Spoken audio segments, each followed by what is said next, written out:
and gentlemen, welcome to the 2022 Motorsports Hall of Fame. We're going to get ready to say a prayer, and we're going to have a little pledge of the national anthem. That's what that thing is. So everybody kind of get settled and get somewhere. We're going to have Paul done for the rest of the Christ. We're going to pray for us, and we're going to have the national anthem and all that coincide with each other. All right, go right ahead.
All done for racing for Christ, we'll say our prayer. Great fans, let's bow. Thank you, Lord, that you get to celebrate tonight those that have given so much of their life, Father.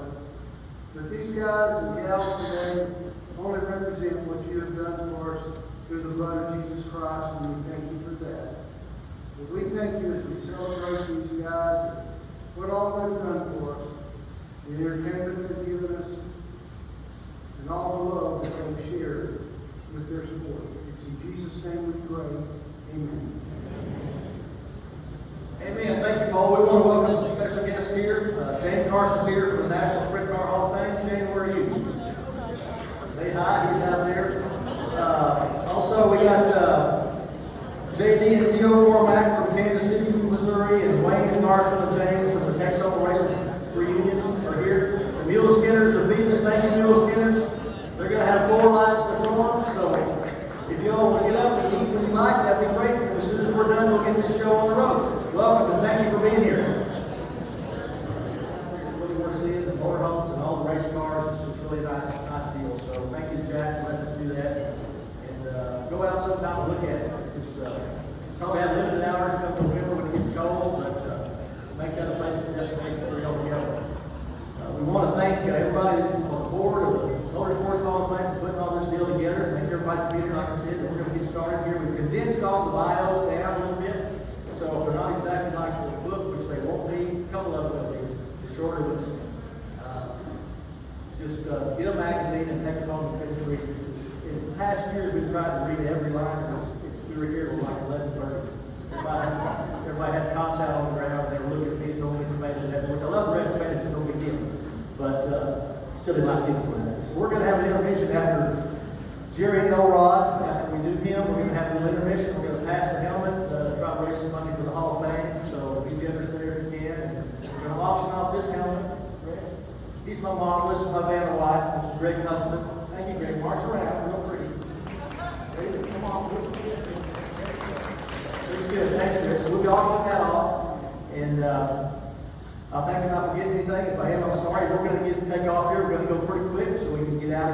an hour. So if we're ready to go, and y'all ready to go, we'll take off. Okay, our first one is Paul Edmund Addington. Paul died October 21st, 1988. Paul grew up in Colorado with his mom. Paul was a welder and a mechanic by trade. He built oil drilling rigs, and he also worked in Morgan, Texas with Carbon Black Band for some time. Paul loved racing. He built his own race cars from scratch. Early on, he built an Indy-style sprint cars and drove them himself, until there was a bad wreck with another driver was decapitated. That's what it says here, folks. By the windshield. That's even worse. His wife informed him that his driving days were over at that time, and I think I agree with her. So he hired other drivers to do the driving from then on. Paul was an elite group of car owners. He, along with J.W. Mounts and Fats Jenkins, ran Buick engines instead of Chevrolets. Paul would go out to Lakeside Auto Salvage, get an old stock Buick motor, and was very competitive. He would make almost everything for his car, including the intake manifold. And once he had a 4-cylinder B model engine, Buick, pistons, and a dual overhead cam setup. A hot rod sounded like a truckload of bull snorting. Now, have you heard a truckload of bull snorting? That's quite a motor, right? Say amen. Yay. Very fast, but was very ahead of his time. We were told that he had taken the crank, cut it in half between the second and third cylinder, rotated it 180 degrees, welded it back together, and had 2 cylinders firing at the same time. Can you imagine that? That would sound like a story gold. Next time he built a race car, it was number 17, or number 7. The car was driven by Lyndon Moss for about 3 years. You may know Gary Belfry. He's an Amarillo Speedway Hall of Fame. I understand he did announcing at the races for several years. Gary was a teenager and best friends with our family. He spent a lot of time at our house.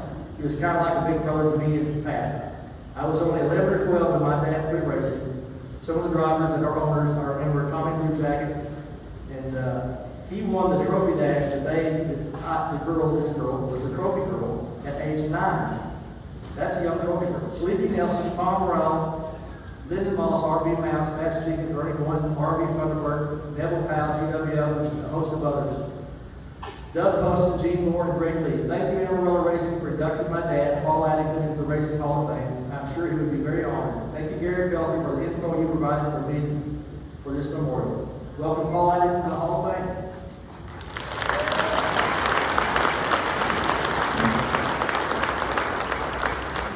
The Addington family could be here tonight. They have a pretty important engagement. Their granddaughter's getting married, so that's where they're at, and we'll accept this in their behalf. That's pretty important. The next group is the Forrest Allen family. We're going to go through all the bios, the Forrest and the family, and then Gary will come up at the end and get the plaques. Forrest Allen passed away December 14, 1976. He was born in Enid, Oklahoma. Married to Lorena. They had 3 sons, Forrest Wayne, Gary, 2 daughters, Shirley and Gracie Forrest. His interest in cars started while he was in the Air Force stationed in Amarillo. After his discharge, he became a mechanic for the city of Amarillo. He became interested in racing when GW Evans opened the speedboats. Fielding cars for many drivers consisting of Wally Motor, Stan Trahan, Travis and Trail, Lyndon Moss, R.A. King, and Jerry Pullen, and his 3 sons, Forrest Wayne, Jimmy, and Gary. Always helping others to make weekly shows, from building engines to repairing cars was his passion. There was always a race car at his shop, and the start of the speedboats that was passing in 1976. One of his highlights was the Jerry Pullen set a track record and won the NCRA race in his hometown of Enid, Oklahoma. Welcome, Forrest Allen, Hall of Fame.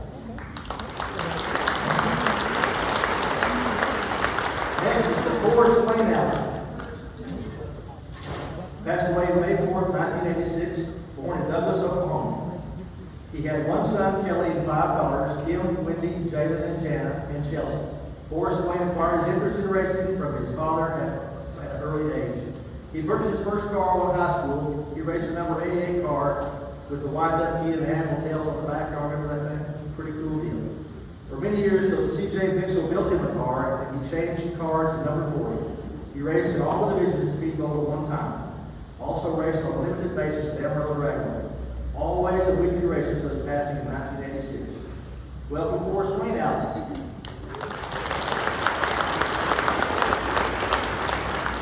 Jimmy C. Allen passed away August 23rd, 2014. Jimmy has 1 son, Jacob Forrest, The racing bug started at an early age with his father and brothers racing. He made the daily trips to the race shop in his neighborhood, especially Dale Cross, to learn from them.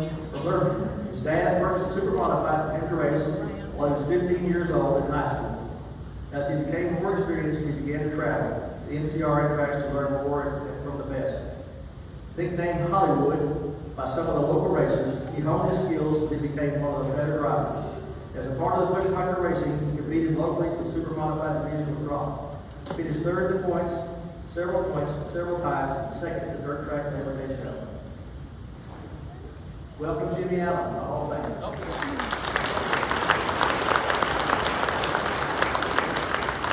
Now we have Gary Allen. Gary purchased his first race car in 1968 while in high school from Jerry Pullman, was his driver in the 66 car, Jerry Pullman was the driver. He sold the car to build one for himself in 1977 with the help of CT Automotive and Bobby Loveland. An injury in 1978 cut his racing career short. He took great pride in being able to help his brothers race and helping others when he could. He started BADD, bad chassis, and bushwhacker racing, and a jack and a 1-inch impact socket was his scales at the time. Welcome Gary Allen and all the Allens to Amarillo Motorsports Hall of Fame.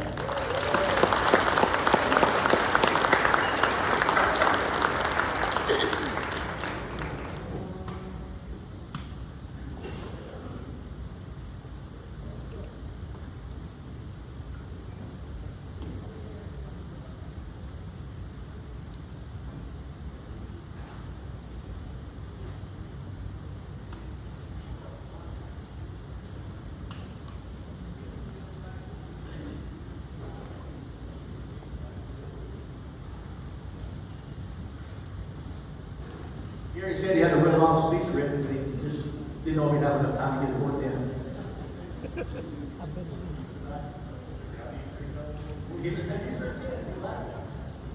I want to thank all of y'all. None of this would be possible without everyone. From the last place car, the second place car, when, as far as I'm concerned, every Saturday night, that race is over, we go over there. I want to really thank you. Appreciate it.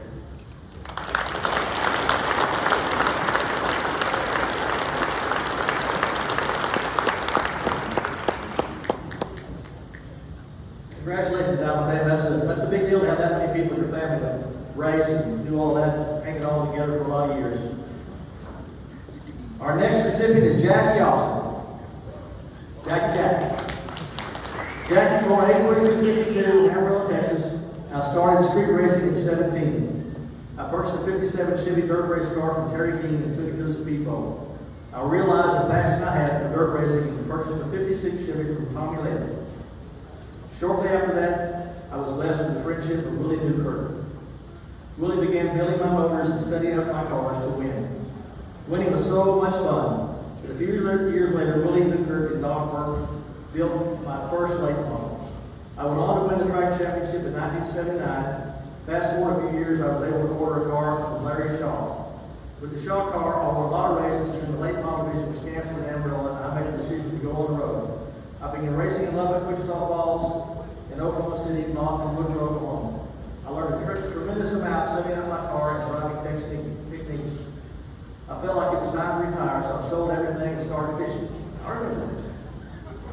Scared us all, we were doing it. In 1998, I returned to the new Road 66 Motor Speedway and won the 1998 and 1999 track championship and retired again. I loved helping the younger generation of drivers become the best they could be, and my son Dustin Austin returned from home from the Marines. Together we built and set up his cars, and he went on to win 4 track championships. I could not have done what I did without the friendship, hard work, and late hours that Willie Newkirk invested in me. I continue to go to the races and try to help the younger drivers. I will always love racing. Welcome to the Hall of Fame, Jackie Austin.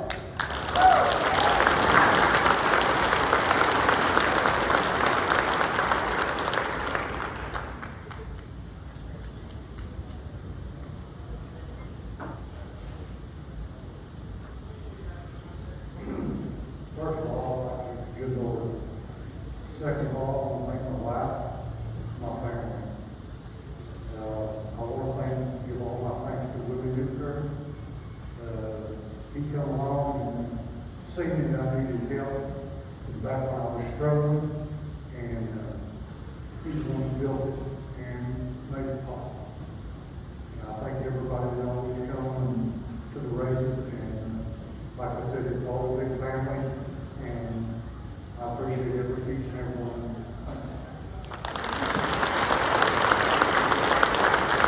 Thank you, Captain. All righty, Kool-Aid Kid, Ron Baldwin. Glad to see all of our family here tonight, those beautiful girls. I've been with them since they were babies. They're dandies, love to death. Even as a young child, Ron had a passion for cars. Ron and his cousin, Mickey Brown, loved to ride their bicycles to the Amarillo Speedboat and race each other around the track. Mickey's father, Boy Brown, took the boys to the races every Saturday night. Admission was only a buck back then, but Ron did not always have enough money to attend. Ron earned his first race car at the age of 22. Feeling the adrenaline rush of getting behind the wheel in a stock car in a moment Ron will always remember. At the end of the session, Ron's street stock was T-bone and the car was totaled. He did not have the funds to replace the car, but he had found his passion for racing. Ron rejoined the racing scene through local demolition derbies, and he began to make a name for himself. Ron won $500 demolition derby at the Amarillo Speedway, and took that same car to the Southwest Speedway asphalt track to place second the same night. That's quite a feat. He drove it over there, right on. Ron was crowned the winner of the Amarillo Speedway Demolition Derby Championship in 1979 and 1982. He was the runner-up in 1980. Ron also participated in figure eight racing and finished second in points in 1983 and 1985. Mickey found Ron a showroom stock car that was race ready.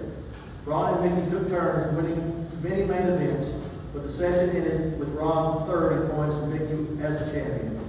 In 1984, Ron raced in the stock car class and won 8 out of 11 main events of the dirt track, including the Southwestern Championship.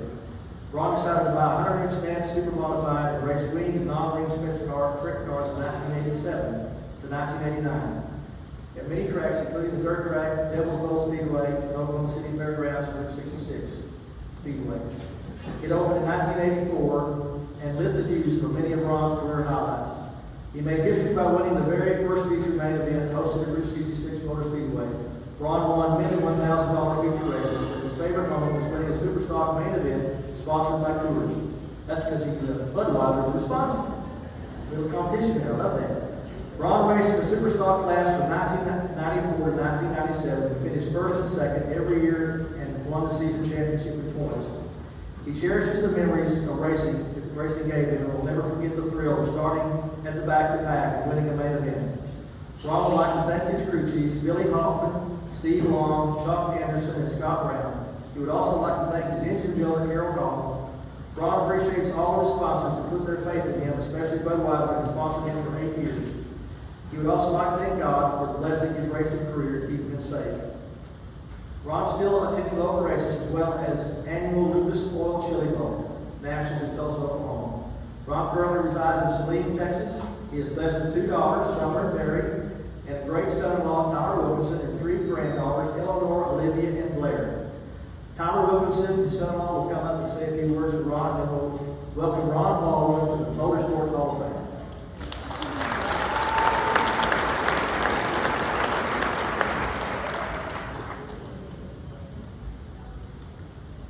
Welcome, Tyler. You can go ahead and read on here if you'd like to for a while. Appreciate it.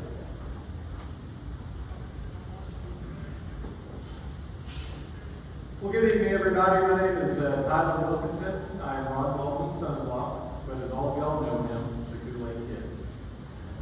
Ron would like to thank the board for giving him this prestigious honor. He would also like to recognize his identical cousin, Mickey Brown, because he knows without him he would never race a car. Ron would also like to thank his daughters, Summer and Barry, for their countless hours at the track and their lifelong commitment to him. He would like to thank his extended family for traveling around from all over the country to celebrate him tonight. Ron is very honored to be inducted with this talented class of drivers. A few nights ago, we were sitting around laughing, and he said that he probably drank the pain with every single driver here. So I've known Ron for 15 years, and I look up to him in every role that he plays. He is an incredible father, grandfather, father-in-law, and businessman, to name a few. In fact, his grandpa name is Ronnie, and that's a tribute to Mickey Brown, because Mickey was the only one who ever called him that. I admire Ron's determination to do the right thing and to always do the best. He cannot stop until everything is perfect, and he never misses an opportunity to teach me something new. Another quality I've always loved about Ron is how humble he is. I've heard from several drivers here tonight that was his reputation on the track as well. To quote Jigs Founds, "No one ever did it as classy as you did, my friend. Everything you did was a class act in a winner's division." It's pretty cool. So I'm a huge sports fan, and I love and know sports, and I've always grown up with sports, but I never had any prior knowledge of dirt track racing until I met Ron. I really enjoyed the years of him teaching me the sport and getting to know it through his eyes. I've also loved seeing the passion in his eyes whenever we attend the Chili Bowl in Tulsa, which has become an annual tradition of ours. My one regret is not getting to see him race myself. I know I'd be his biggest fan. I speak on behalf of our entire family when I say we are so proud of you and we love you very much. Not only are you a Hall of Fame race car driver, but you've won the checkered flag in life. Ron, please come and join me and accept the round of applause that you deserve.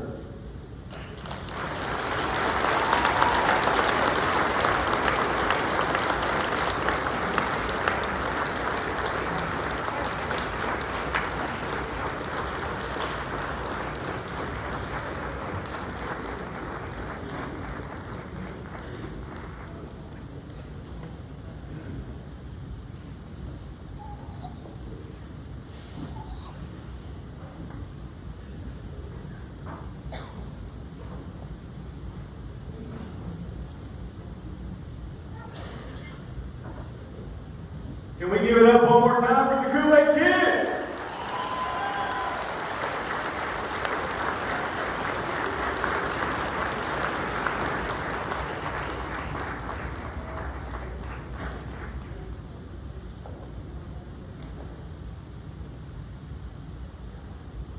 Just want to say I appreciate this, everybody. We've been to get here. Thank you very much for y'all.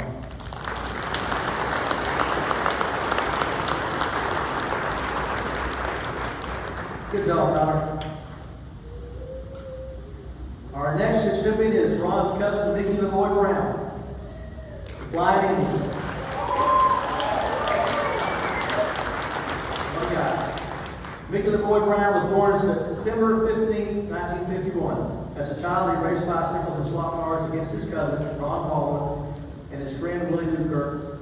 At the age of 21, Mickey and LeBoy started building his first race car, which was a stock car. While they were building the motor and installing the heads, Mickey asked his dad what FI meant. The boy laughed and said, "Flying Indian." Mickey worked in the body shop in Cincinnati, Florida, for management of Kenny Stitt. He worked alongside Dale Cross, Dennis Glass, and Bobby Huff, and Tommy Latham, who were also local race car drivers. Tommy became part of his pit crew, while Willie assisted him with the sponsors, car handling, and building motors. Mickey finished top 10 points and was Rookie of the Year at Amarillo Speedboat in 1972. He also finished in the top 10 in the Southwestern Championship on Labor Day weekend in 1973 and 74. Mickey finished in the top 10 in points at Amarillo Speedboat in the stock car class. During the second half of the 74 season, he raced at the asphalt track, Southwest Speedway, and won the Hobby Stock Championship. His last year race on asphalt was in 1975, where he finished top 5 in points. 1985, Mickey raced for the last time at the dirt track, where he won the Street Stock Season Championship in an El Camino. Now that was a trip, he called it El Camino. He also won the inaugural Jack Hall Memorial, which was a 100-lap street stock race. His cousin Ron finished second behind him.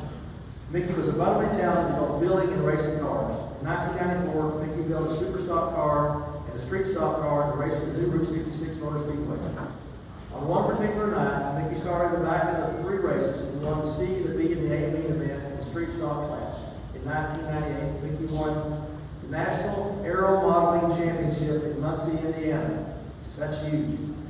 Mickey truly believed in living life to the fullest. He was a voted best favorite driver a total of 9 times at the Amarillo State Bowl in the dirt track.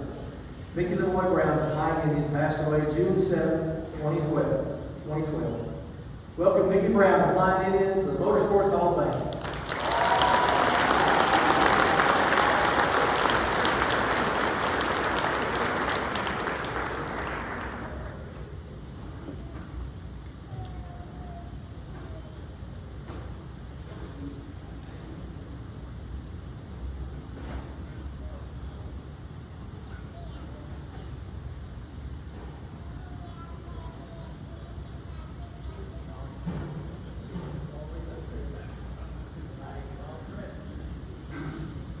Good evening. My name is Larry Baldwin. I'm a cousin of Mickey Brown, the Flying Indian, and I'm here tonight on his behalf. I was actually named after his dad, Cecil LeMoy Brown, so I've known Mickey since he was that big. Ron's my younger brother. Mickey, as he already said, Mickey was a fan favorite of the racetrack. I think he's won it 8 or 9 times. But they finally just stopped handing it out. I guess he had all the awards, so they did something different. While all the drivers were working on their cars during intermission on race night, Mickey chose to throw bubblegum at the kids in the stands. And they were all waiting for him to do his coming. One of my favorite stories of Ron and Mickey was when they were in their 20s.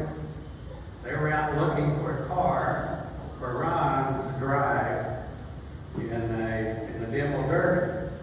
And they found one about 6 blocks from the speed limit. The owner wouldn't sell them the car, so they bargained with him, and they would let him borrow it if it returned it for $100. Well, he agreed, but he didn't, little did he know that it was for a demo derby.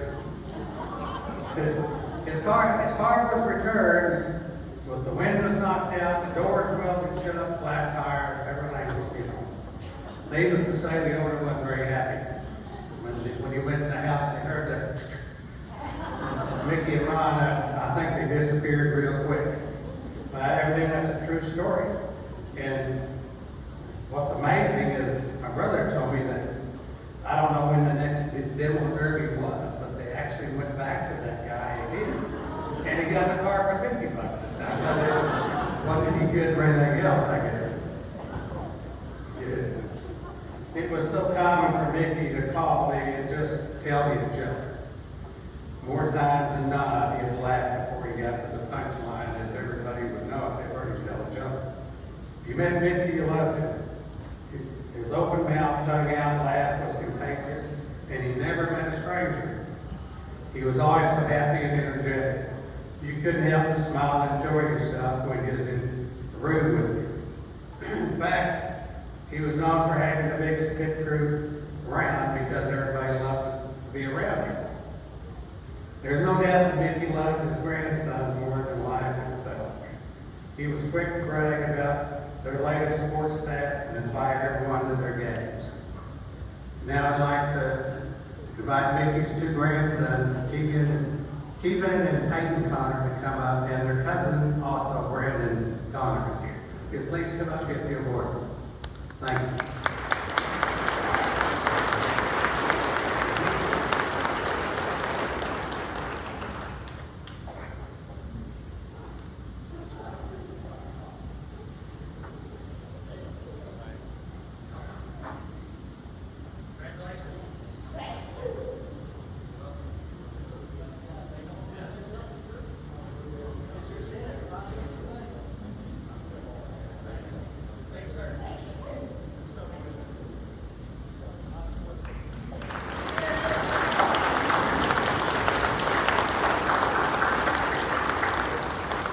Good job, guys.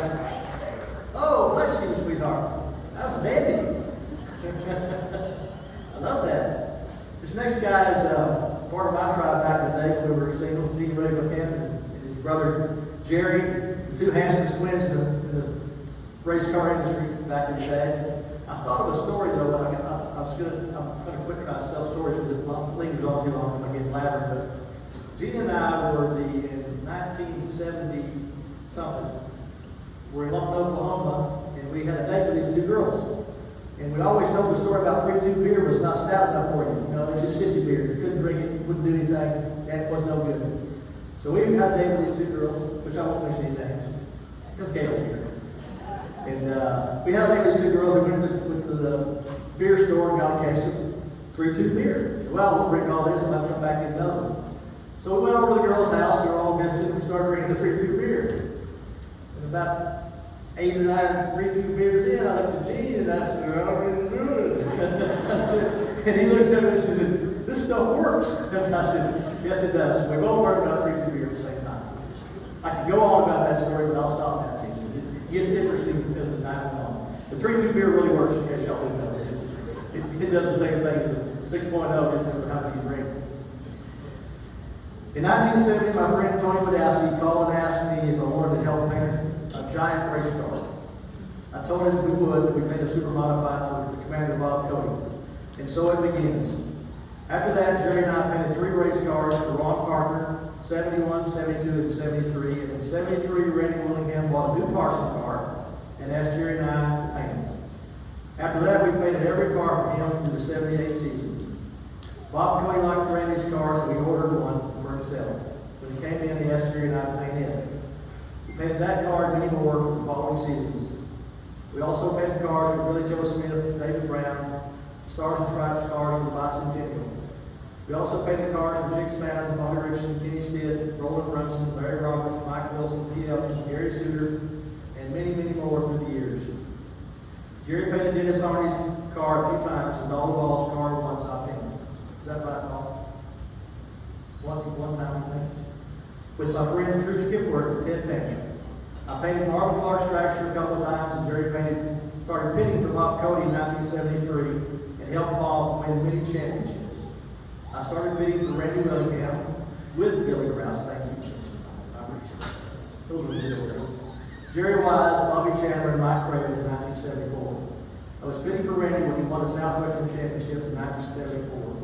I also bid for Lyndon Moss for a season before joining Jerry on Moss' crew. We got to do that together before we decided to start our own race program.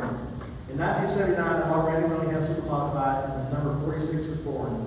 I raced for 4 years, and although I never won any championships, I did win a few races. I often dreamed about winning one of my heroes, Bob Cody. In 1982, Dennis Last Body Shop sponsored the King of the Hill race. Every Saturday night, they drew 2 super modified drivers out of the hat to race a 4-lap race during intermission. The winners went on to, and the losers were out. As luck would have it, I drew Cody. We ran 4 laps, and I outran him. Exclamation mark, exclamation mark, exclamation mark. That was pretty big. And that was real big. And I ran 4 laps and outran him, and I consider it one of my biggest wins. I also won a feature that same night. The next week, not so good. I took a really bad flip and was unable to get my car fixed in time for the King of the Hill finals. During the 4 years I raced, I could not have done it without my brother Jerry and my wife Gail. Gene, God bless you. We lost Jerry way too young. He was a handsome devil too, wasn't he? I've got to say, he was a better than the other two. Just saying, don't be mad. Love this family, love these guys. Welcome Gene and Jerry Buchanan to the Amarillo Motorsports Hall of Fame.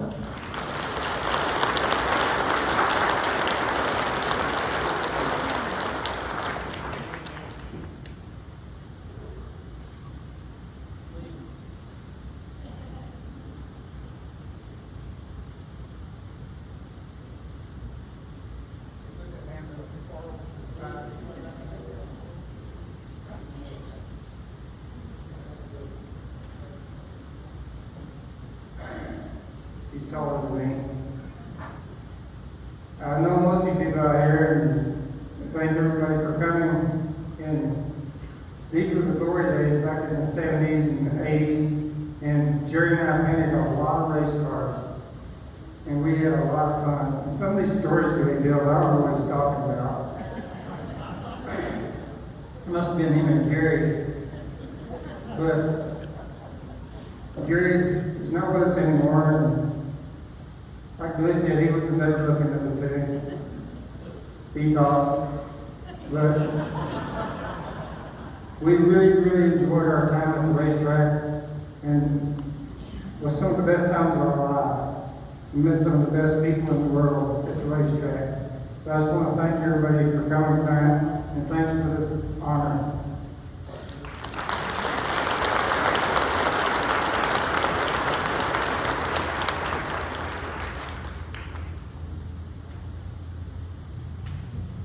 Okay, our next recipient is Pete Elkins. Welcome to the Motorsports Hall of Fame.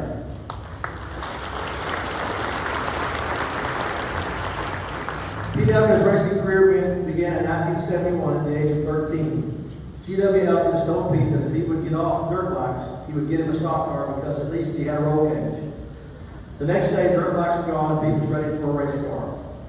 Well, Pete had to build it from the ground up in the direction of Hall of Fame inductee, car builder, and racer Jim Helm, and longtime sponsor Hap Dalton, also a Hall of Fame inductee. Although Pete had already snuck behind the wheel a few times in the 31 of Troy Waddell's car, the 55 Chevy stock car was produced many times and won the mid-season points championship and the runner-up in the famous Southwestern Championship.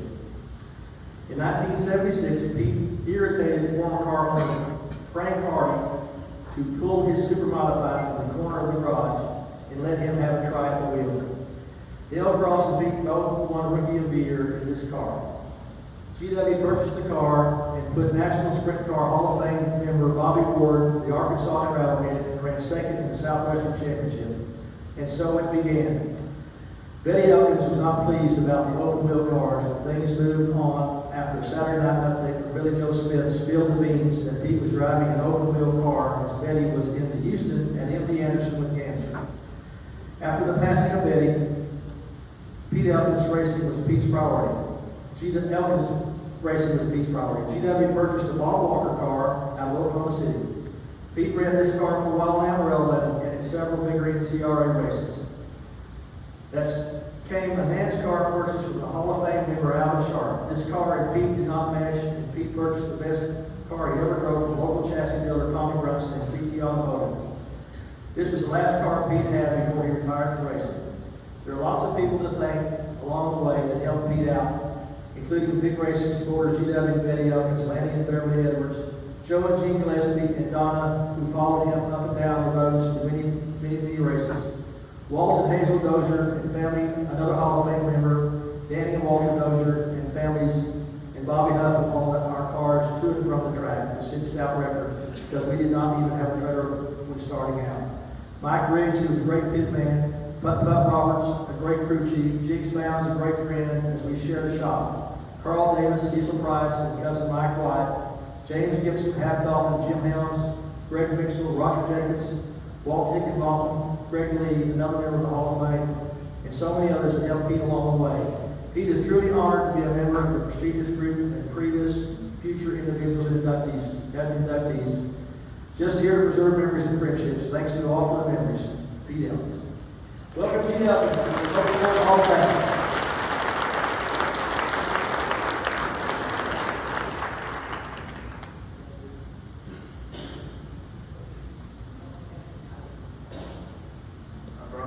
The big boys up here. The reason I brought these guys up here is Joe and Sweet Adams, they're my little nephews. They're holding these books here that's a 22 yearbook Hall of Fame. All you inductees are in there. And the only reason we can put this banquet on every year is because of the ads in this yearbook. So buy your yearbooks, take the ones home that you got free, and support the advertisers of those yearbooks, please. Very honored to be a part of the Hall of Fame, along with my father. There's a few of us that are father and son teams. That's pretty cool. But don't know that I'm as worthy as a driver as I am. Just trying to help racing in general. I'd like to thank Shane Carson for the National Sprint Car Hall of Fame. Me and him kind of grew up the same way. Wayne Nichols from the Texoma Racers Reunion folks. James Gibson, he's our historian for Amarillo. But there's a lot of people here that helped me along the way. We had a great time, a lot of friends. And God bless you all, and I'm very proud to be a member of the Motorsports Hall of Fame.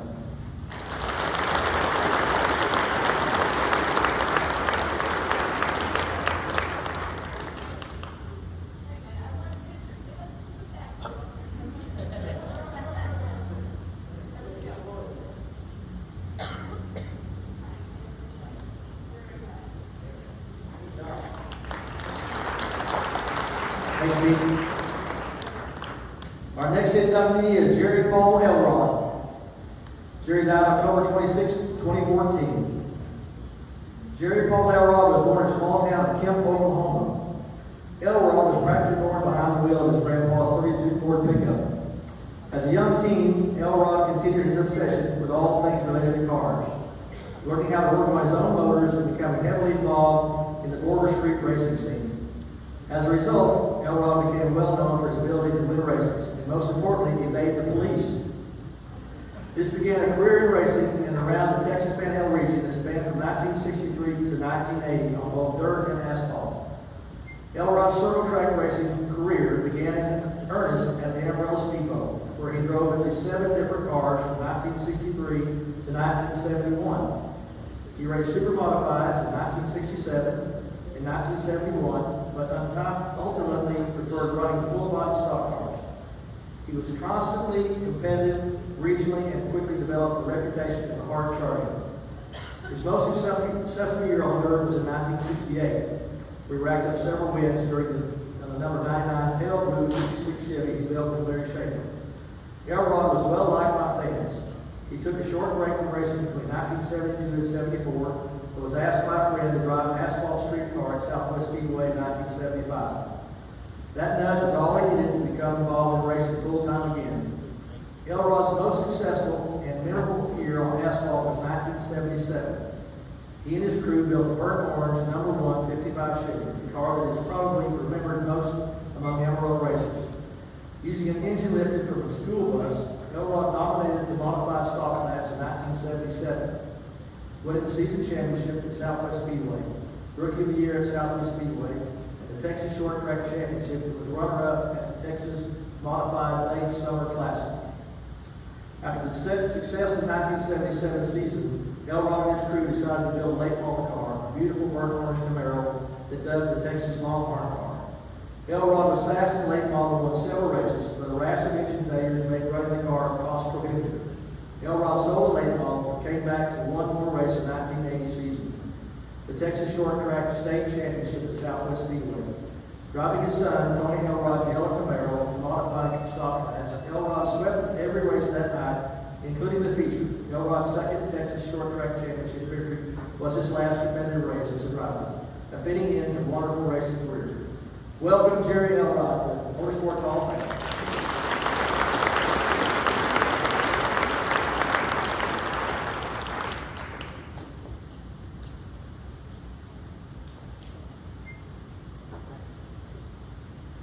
Thank y'all. First of all, I want to thank my mom who's here tonight.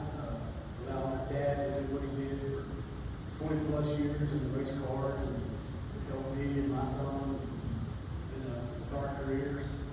Also want to thank some of Dad's friends that was with him his whole career. Larry Schaefer, Leslie Gurr, Hope Tolis, Tex Tony. Those guys were big help with Dad in his career. I also want to thank the Motorsports Hall of Fame for everything they do. This is an awesome deal. We do appreciate it.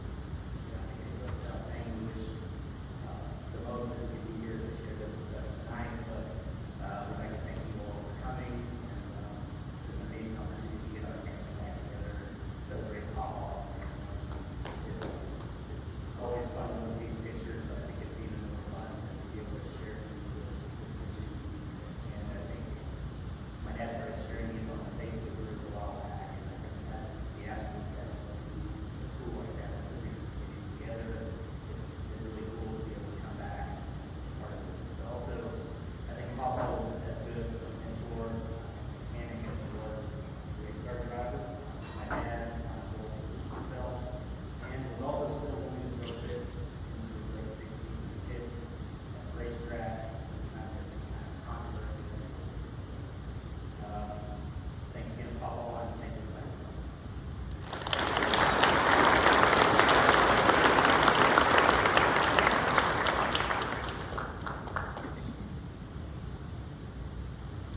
Okay, we're going to take a minute. We're going to wash the helmet off and pass the helmet. Right, guys? Y'all doing the right thing there, y'all? You want to wash the helmet first? Let's do that before we run out of gas. Tell us about that.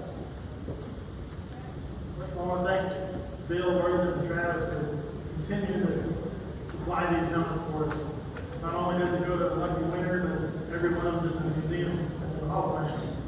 Thanks a lot, Dylan, for having us. Okay, I'm not an auctioneer. I have to tell you that's going on. Who give 100? Who'll give 100? I your spotter. Are you ready for your spotters? Your spotter.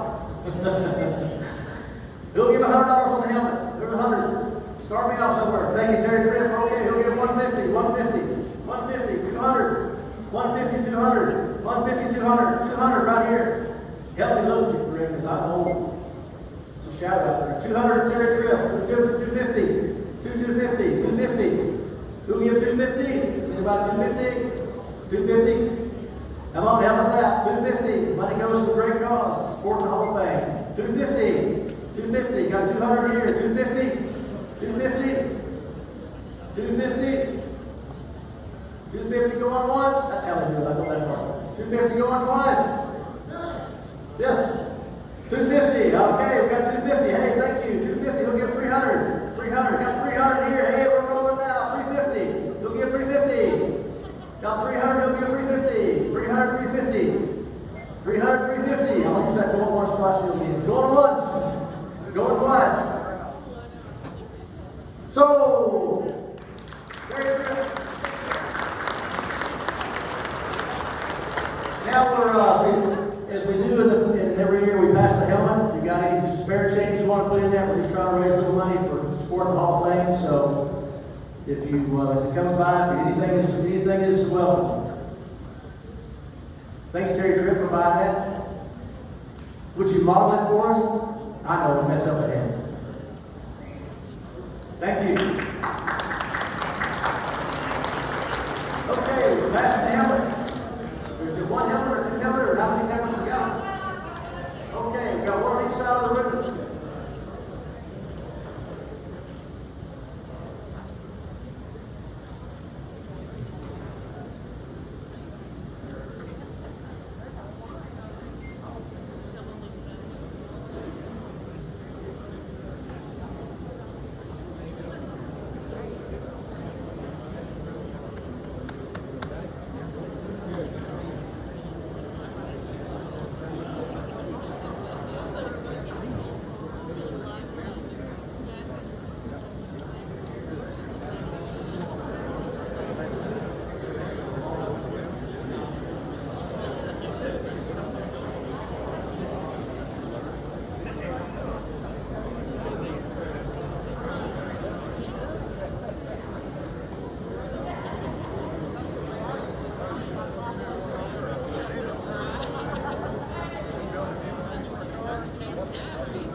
Okay, anybody want to donate some more money? Raise your hand, we'll come to you. Big D. It's a pretty helmet. Draw some money. Yeah, great. There you go. Thank you, sweetheart.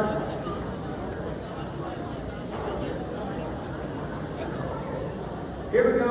Over here. Got a hand in the middle. Where's our clock? This way up.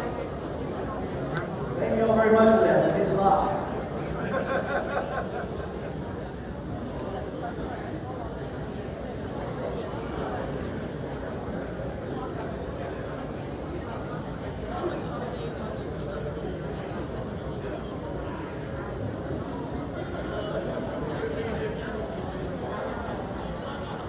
We're also going to auction off these Motorsports signs. So if you want to, we'll do that here as soon as we kind of get the hat passed. If you want to think about that, if you want to own a sign, here we go.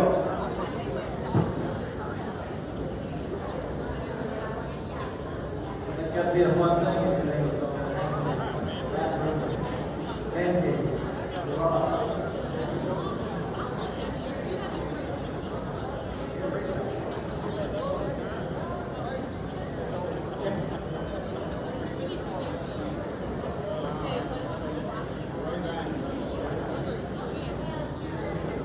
Okay, we're going to auction these signs off now. We're going to start off at $100. That's really reasonable. So, who will give 100? I'll tell you, wherever we go with the first one, the second one will probably be available for that. But you got to get them after everybody's taking their pictures tonight, and so it won't be something you gather up really quick and get. So, where do I have $100 anywhere? $100? Got 100? Okay, how about 150? 150? 150? Got 100 here? 150.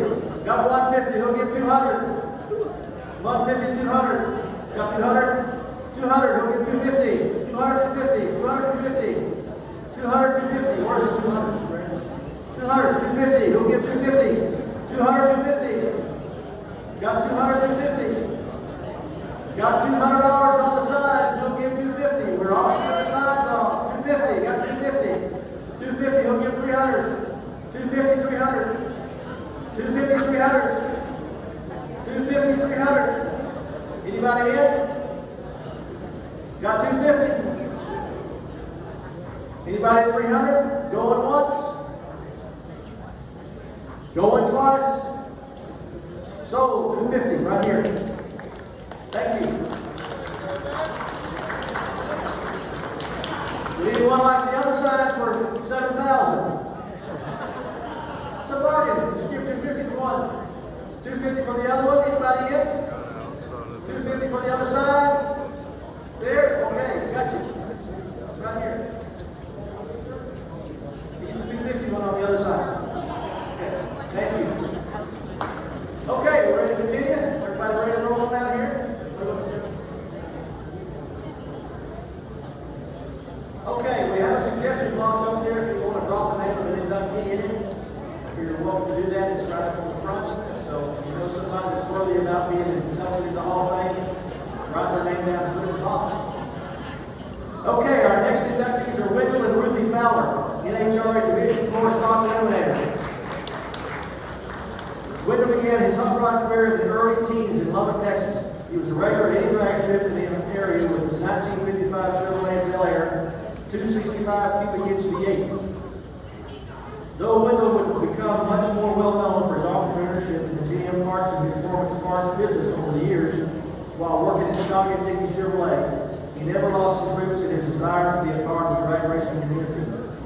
Soon after his marriage to Ruthie Turner in 1959, he would turn over most of the driving duties to Ruthie, after he discovered not only her quick reaction times, but her relieved of chores of driving and could focus his time on the car preparing for the next round of racing. Wendell has an exceptional talent for evaluating the car as a crew chief, and no driving allowed him more time to focus on engine tuning and suspension adjustments. Wendell did all his own engine work, but after winning a race in 1963, it was discovered during the engine teardown the one cylinder chamber was about 2 cc's too small, and he was disqualified. At this time, he sought out Carol Collin and Amarillo, and Carol would build Wendell's engines for many years to come. Ruthie's first outing as a driver would come in 1963 at the track in Carlsbad, New Mexico, where she would prove herself as a formidable foe. She went from here to the NHRA National Race in Amarillo, and she brought home the trophy and $75 for winning the Junior Stock Eliminator crown. At this time, the large purse that Wendell had ever won was $10. Ruthie would soon become known as the blonde powder line girl. That's pretty sexy, isn't it? Blonde powder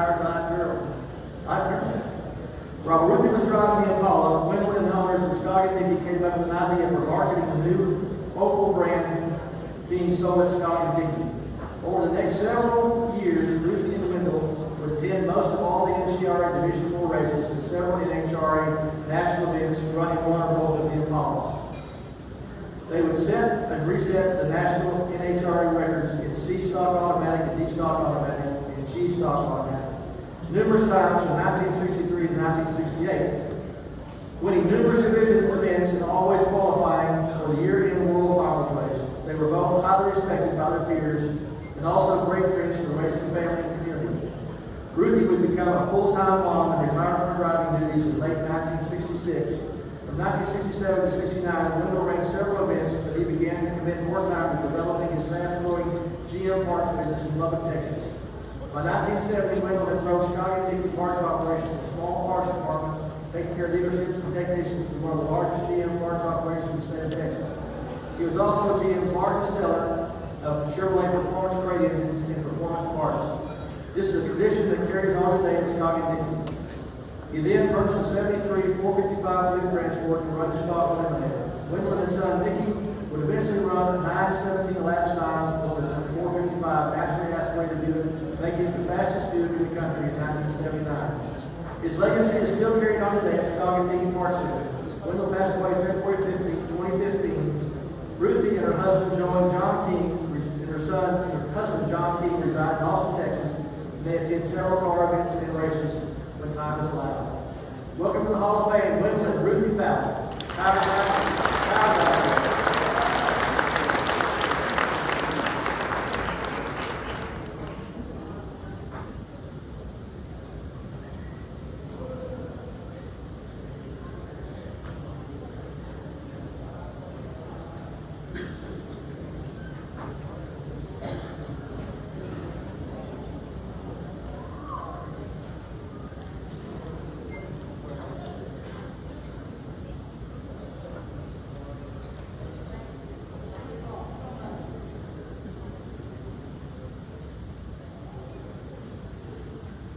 My mother made me promise that she would not have to speak tonight, and I'm a good son, so I will follow his directions.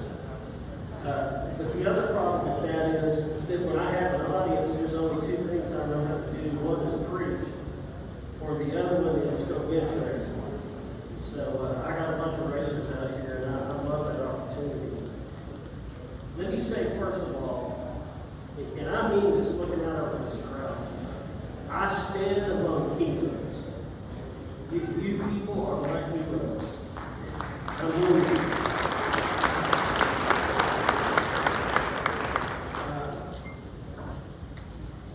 now, there's not many drag racers here tonight, but I will tell you, I made every kind of racing that I could go to because I just love motorsports in general. In researching this and preparing to come to talk, and I thank Jess Arnold and Red for coming out and visiting with me and for this special opportunity for my family to be inducted into this. But when I started asking my mother questions and saying, I want to remember some of the history, because I obviously forgot some things. And I always just assumed that my mother had met my father because he lived across the street from her cousin and they were just friends. Well, I'm 62 years old, and I just found out that that's not how they met. Even though they met because my mother and her cousin decided one night they'd go out to the races. Now, I'm sure that as my mother said, we went out to go watch some cars race. Now, I raced 3 girls. I know that they didn't go just to watch cars. I know for a fact they went out probably to meet some boys. So she met my father at the races, and I thought, how benefit, what a coincidence that is, and what a great story it is for here tonight. A couple of things that my mother said when we talked about it. I said, do you remember anybody in particular that you would like to outrun? Because I was hoping she'd say Red. But what she said was all of them. I wanted to outrun everybody I ever raced. The other one was, I said, what is your best memory? And she said the people. And I'm going to have to tell you, the people in the racing industry are the absolute best. I have never been around a group of people that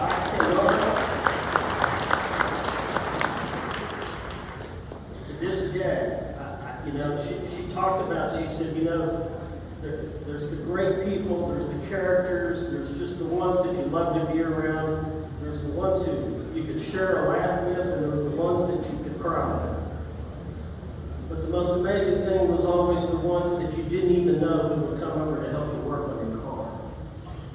Because you people are the ones who will go the extra mile because you want to just be a part of it. And I thank you for that.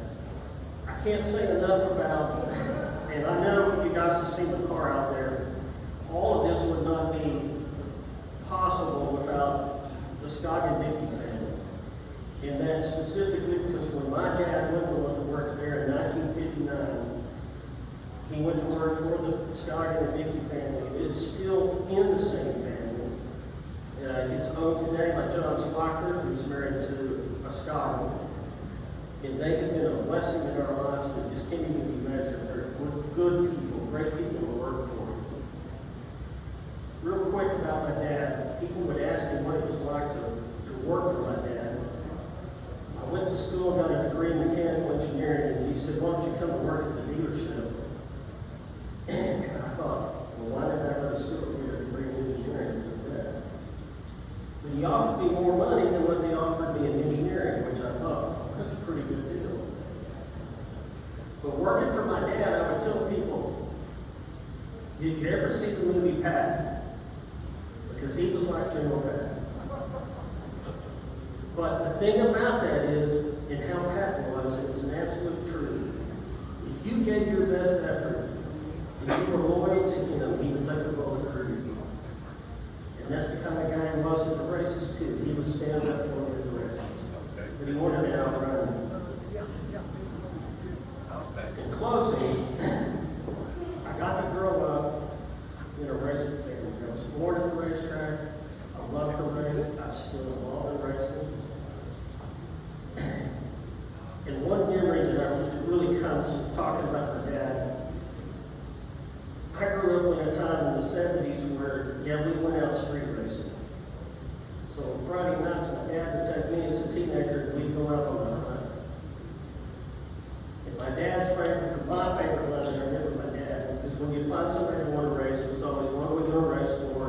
How do you want to start? Are we going to use a flag? What do you want to do?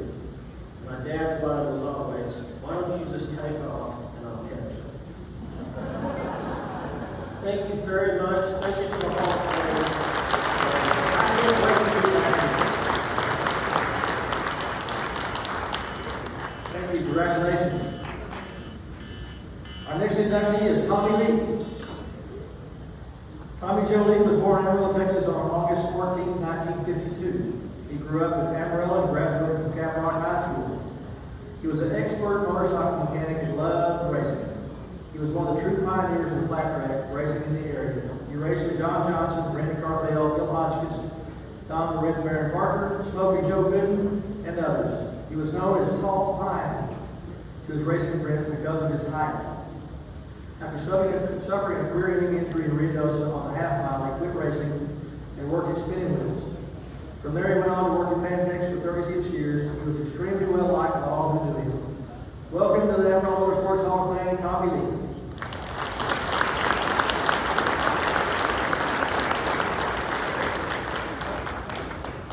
So you're that tall guy. I'm more about that old one. Yes, Tommy is almost a tall guy. My name is Roy Donnelly, and Tommy was my nephew. His mom tells a story that she knew something was really special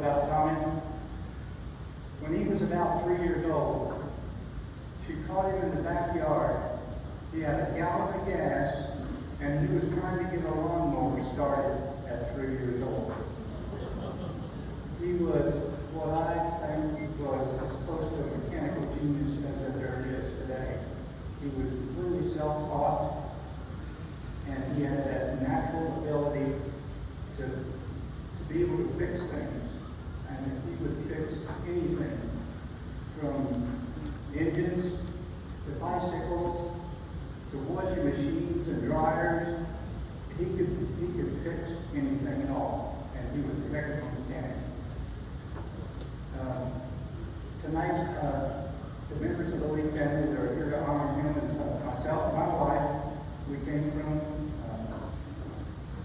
Kiowa, Colorado, and we love visiting down here in Amarillo. His sister is here, Julie Lee, and Tommy's mom, who's 90 years old, is here to represent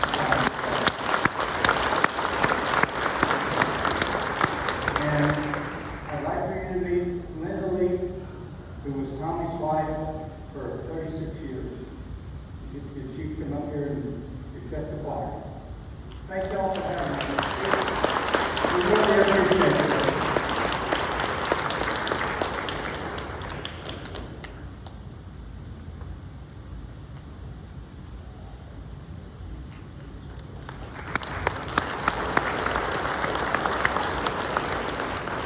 Thank you very much. The silent auction will end shortly, so if you need to bid on anything from the silent auction, go and do that. And pass the half race is $1,003.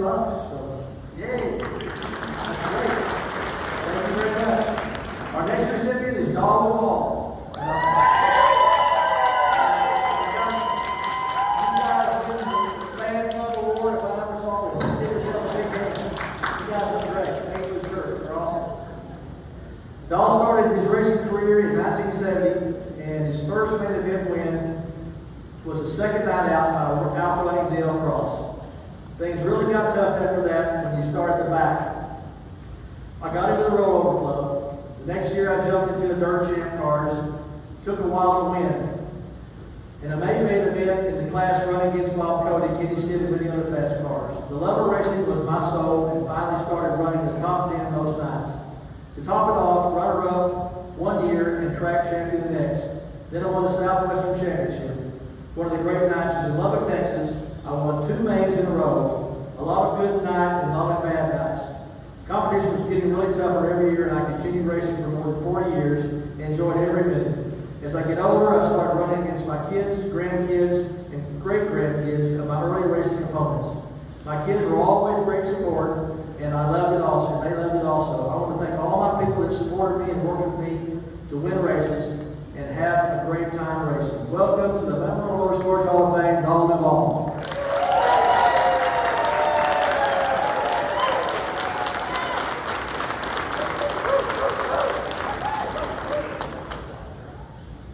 Well, I ain't very good at speaking, but drop the cheat sheet. I think I can beat your mind.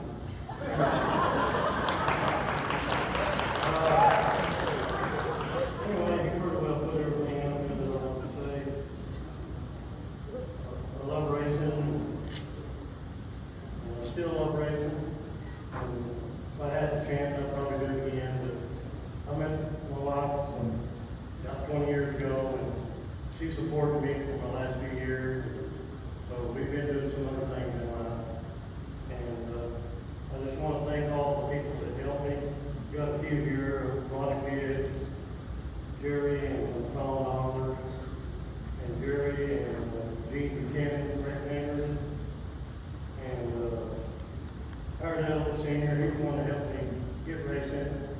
And Billy Newkirk, smart man. He gave me a lot of good information. So if he tells you something, listen. Chuck Anderson, damn good fabricator. Lynn Moss, well, he's one of a kind. I don't know what to say about him all that, but if he liked you, he liked you. If he didn't, he didn't.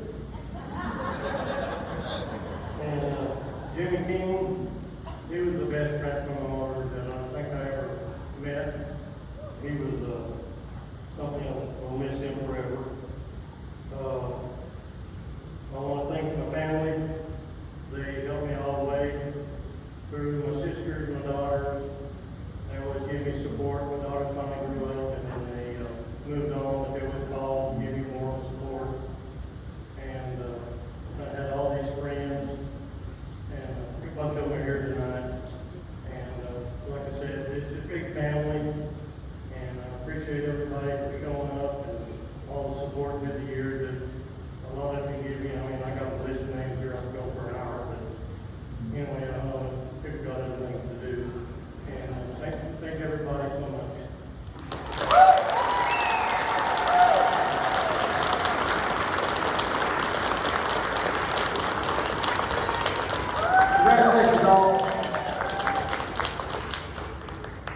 Our next recipient is Steve Buzz Milo.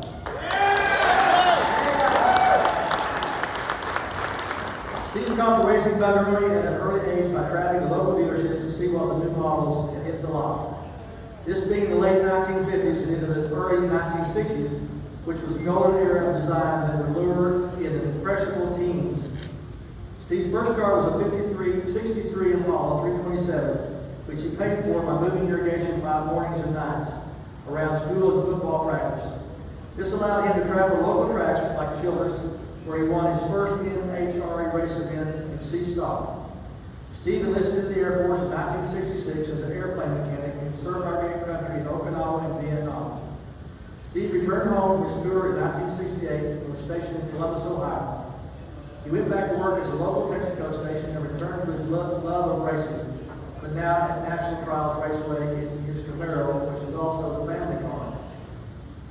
Dragon became his focus, and over the 3-year span, Steve won well over 65 races throughout the Texas Panhandle, down to Odessa in multiple classes, including a 29-win season in 1982. Steve moved to Amarillo in 1984 and went to work at Plain Chevrolet. Shortly after, Steve met Carol Kaufman, a local racing legend, and went to work at Carol's Automotive and Machine Shop. Then he learned the technical ins and outs of making horsepower and fine-tuning. Steve decided to put his 14-year-old son in the seat and put his focus into being a crew chief and tuner. In 1988, Steve opened Pro 1 Automotive. In 1997, he was introduced to sand drag racing. In a 3-year span, Steve went out to tune his son to over 75 wins, multiple championship, national events, and 32-win season in 1988. Steve got back to the drag strip in 2000. Steve is very proud of his racing career and being able to help so many, but his heart has always been with his family and being able to pass his knowledge down to his children, grandchildren, and hopefully great-grandchildren. Welcome to the Hall of Fame, Steve Buzz Milo.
Congratulations. Our next inductee, Fireball Larry Roberts.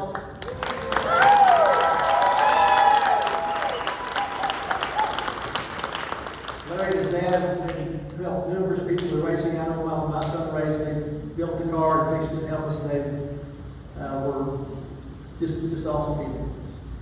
Thank you very much. As a childhood dream, I always wanted to be a race car driver. Being raised by a dad who was heavily involved in dirt track racing, I followed in his footsteps. My dad, Floyd, and I started this adventure in 1974, and it lasted for years. I had a passion for the super modifieds and the open Amarillo Speedboat. Had it not been for my dad's desire and passion, this dream would have never happened. My dad and I raced super modifieds from 1974 until 1999. At that time, the Worthing family had built Amarillo's Route 66 Speedway, and I had not run any open wheel classes until 2000. In 2000, we started our sprint car endeavor, which lasted until 2006. To this day, I still love the open wheel sprint cars and dirt track racing in general. One of the things that I cherish most is the lifelong friends I have made from my racing days. Being inducted into the Hall of Fame is the greatest honor to my racing career. Your daddy would be really proud. Larry, you all. Welcome to the Motorsports Hall of Fame Fireball, Larry and Rollins.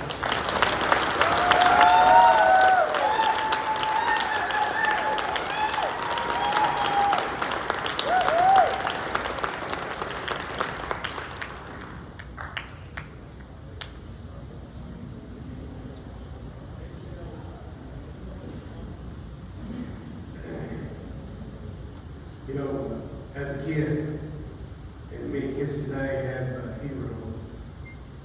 My heroes were guys that raced back with my dad here.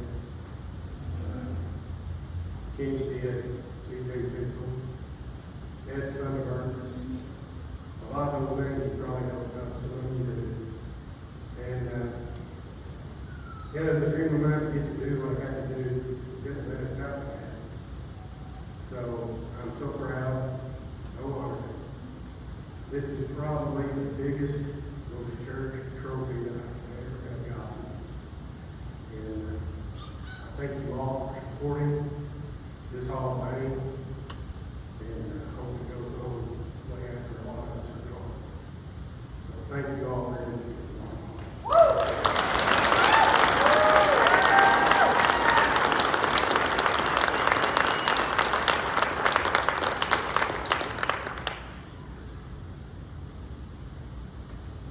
Remember about the silent auction, about to wind up? Probably is winding up, so if you go bid some, please do that. Our next inductee is Leyland Savage.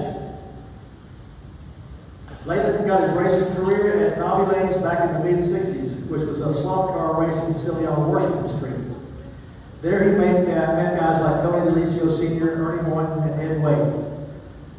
Leyland became a big fan of all his racing acquaintances, and he started attending Amarillo Speed Bowl regularly. He had also become really good friends with Ed Wade, who raced micro midgets on Highway 60 at Folsom Road.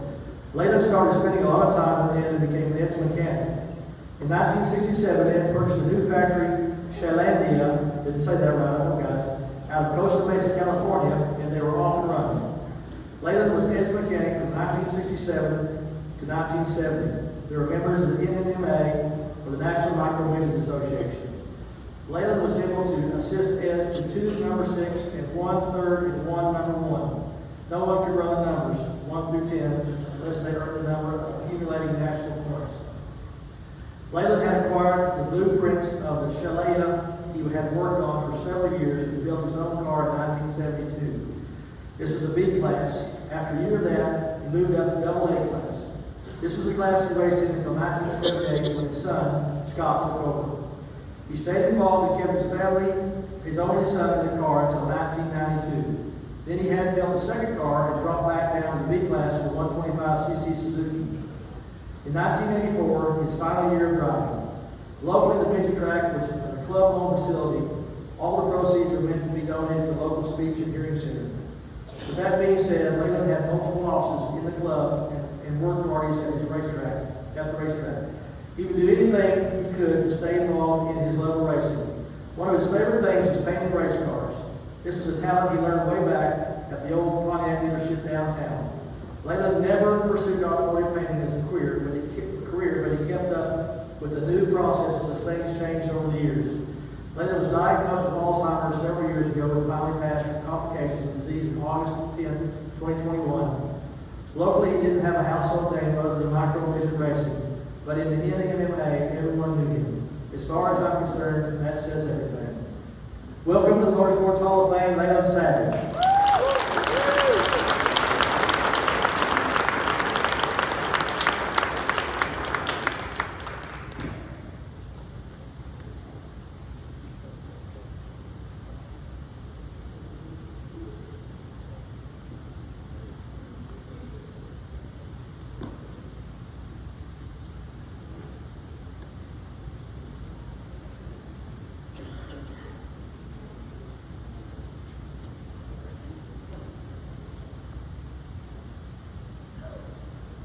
Thank y'all for an induction of my dad into the Hall of Fame.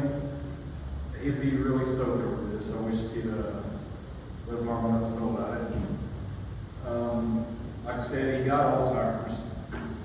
And if you could have heard some of the stories of his racing career while he had that disease, you ought to induct him a long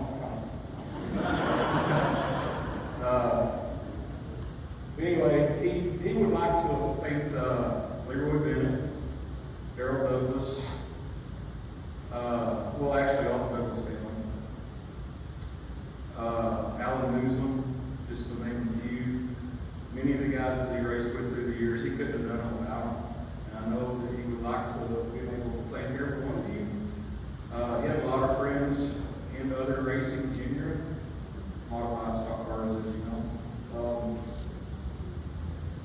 This is his wife, my mother, Carolyn. She's accepted the plaque on his behalf, and we appreciate the introduction. Thank you.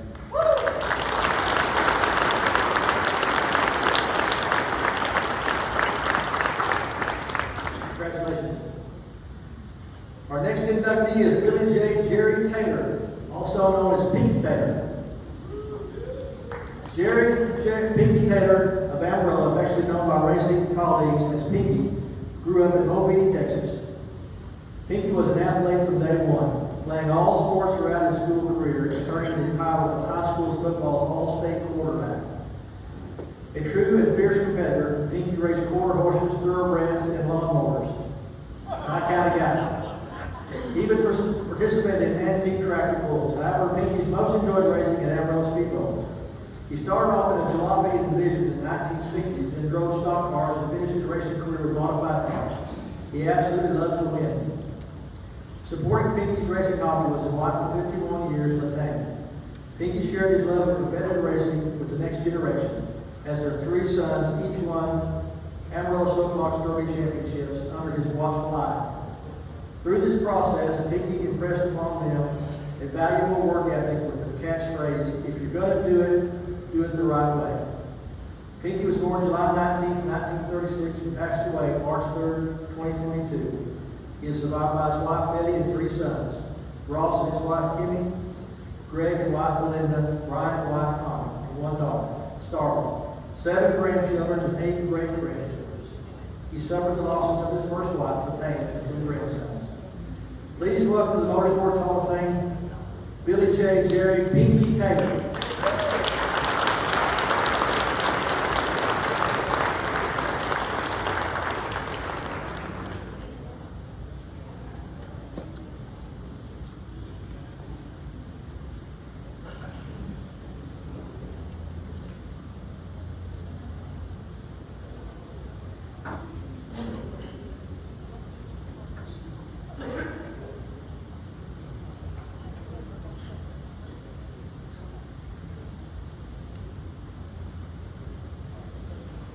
Sorry. Lost my dad March of this year. Still a little upset. He was so honored when he found out he was going to be inducted into the Motorsports Hall of Fame. This meant so much to him. He was tickled pink. We'd like to thank the Hall. Like I said, this meant so much to him. Thank you all. Gentlemen and ladies, don't bring to me.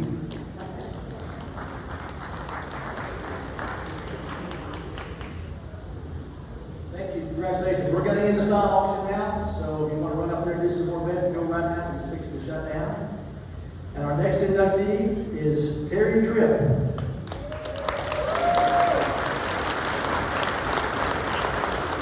Terry was born in Goodyear, 1955, in Roswell, New Mexico, to P.W. and Marinelle Tripp.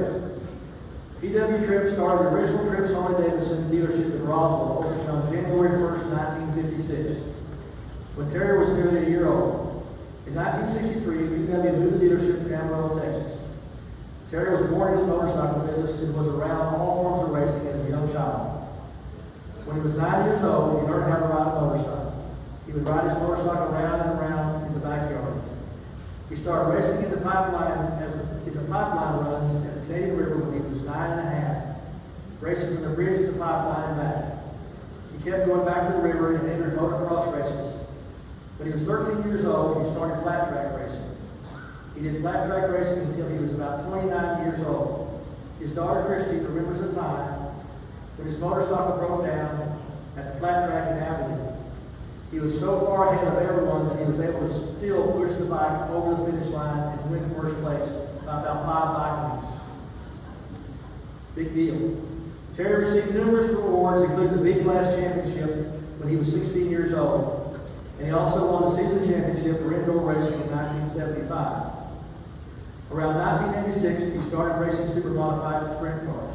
He raced those for about 2 years, and started racing micro-racing sprint cars for the next 4 to 5 years, Christie stated. It was so fun to watch him, but so scary at the same time. He was a great racer. It just freaked me out when he could get hurt doing it. I didn't get freaked out when he raced motorcycles, though. I knew he had the instinct for racing bikes since he was 6 or 7 years old. His daughter Carrie recalls how scary it was watching him wreck his sprint car at the speedboat, where he broke his neck. Terry moved away from sprint cars and took on some time to relocate and build his dealership. In 2006, he started doing all Harley-Davidson drag racing and raced for 2 years. He recalls the fastest ever race was qualified at 147 miles an hour at 4 miles. Kerry remembers watching him win second place on his Dyna in the AHDRA. He was awarded the AHDRA Super Sport 2007 Western Division champion, was ranked number 2 in the nation in the Super Gas Division. Terry thought about racing all the time. It was his life and passion. After he retired from racing, he remained active in sprint car racing, sponsoring his son Jason Tripp, and also sponsoring a couple of cars driven by Derek Brown and James Fowles that won several track championships at Route 66 Motor Speedway. Welcome to the Amarillo Motorsports Hall of Fame, Terry Tripp.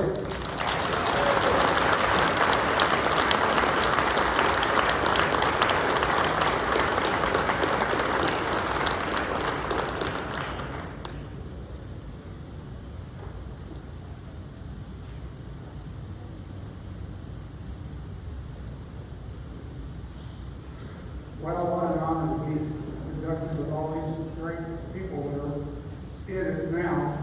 David Brown and all those guys, and my hero David Brown. I chased him the whole racing flat track career. I think by the time I could beat him, he retired, so that was kind of a bad deal. It's cool to be honored for something that you love to do. I love racing. I mean, I've raced right now, I was too old. But I pulled a muscle sitting back there watching these awards, so I know it's a racing. I was a whole lot better on 2 wheels than I was 4. I never did much good. I like racing indoors. It makes the city toughness. I always put the indoor races on here at the Civic Center. I like to bump and rub elbows with the big guys. I was we went to London to race around in the college around the basketball court. And a bunch of big guys there. My kid ended up being #1 in the world, national champion. I was in the heat race with him. I said, I don't beat these guys. So while they had to turn 1, out of turn 2, the out of back straightaway, middle of turn 3. I remember the wall hitting me. I was on tall, so when I hit the wall, I covered the whole race like that. So everybody behind me used to be the speed bump. So I laid right there, moaning and groaning, and knocked the breath out of me. They finally dragged me back to the pits, and there's a Miss Hirsch Shifters, Linda Vaughn, real pretty blonde. Up back in the pits, and they were back there talking to me. She walked up and she said, "Oh, are you okay?" And I said, "Yeah, I just kind of hurt my stomach." She bent over and kissed my belly, and I thought, wow, I didn't think of that anymore until just now. 16 years old and a pretty blonde kissing you on the belly, yeah, that's all it was. My dad got me before all this, when I was 16, that was about 17, my dad bought me a new Harley Sprint, a kit, and he just put it together. And he's putting it together, and we got it all, this really pretty thing, it was all together, and I was looking at it, I go, well, we forgot to put brakes on it. He goes, oh, this class you can't run brakes. So I got a bike around 120 miles an hour. I'm 16 years old with no brakes, so you learn to break footstone really quick. You learn to drag your feet, you can do all kinds of stuff to stop something without brakes, especially with 2 wheels. I did that for a while, and again, just after it. Then, about 86, I took over my dealership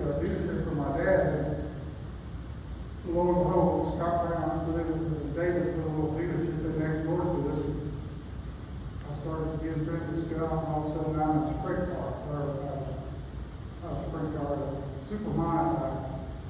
And he got me all set up, and I painted orange and black body colors, and it was shiny, but I couldn't ride it with the crap. It was old, and everybody else had nicer stuff. About the third race out, I hit the wall. Coming out of the speedball, hit the wall, I turned forward, and it set me back out the barrel, go down the straightaway to the flag stand, where the flag guy. I had broken hand, I had a concussion, and the seat got up under my ribs and pulled my ribs apart. I was sick. The next day I was in the hospital, just got kept on. The next day was Monday. We went to lunch all the time. He come got me, forced me to go to lunch with him. I was sick. I said, I don't ever want to go to a race car. He said, let's do that, because we got another one sitting over there for you that you've already bought. So I got back in another one. I didn't do any good at it. But it was fun. I like racing. I mean, to be honored for something that you like to do is going to get even better.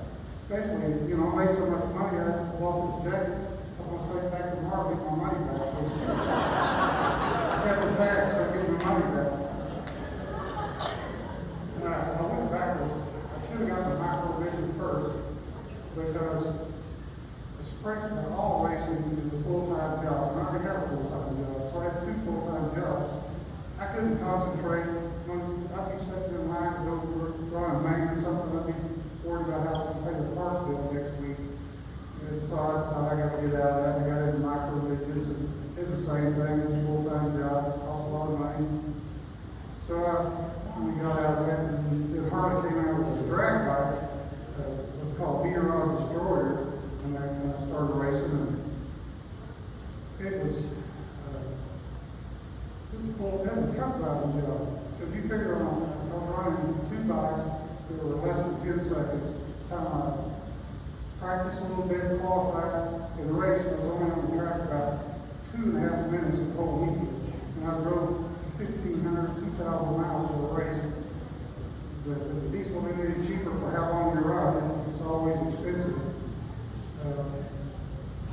But I enjoyed it. It was fun. I really had a good time.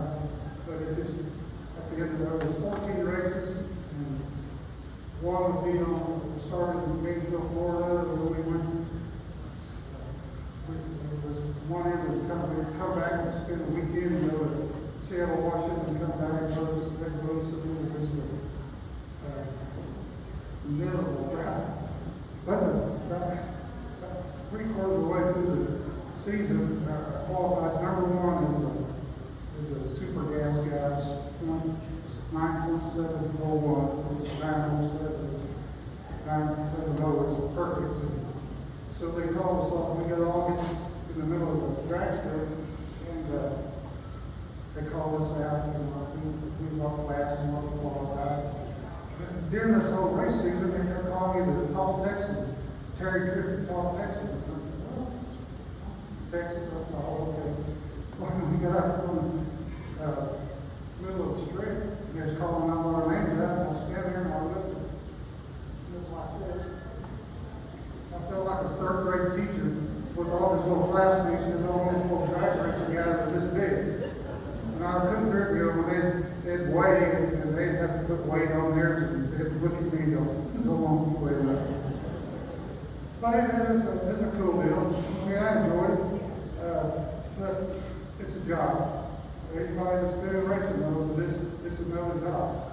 You gotta stay at it. It's cool to have my kids and my grandkids all here for this. I didn't have a son-in-law good enough to come up and introduce me first of all. I gotta talk to these guys for something else. I love you guys. Thank you so much.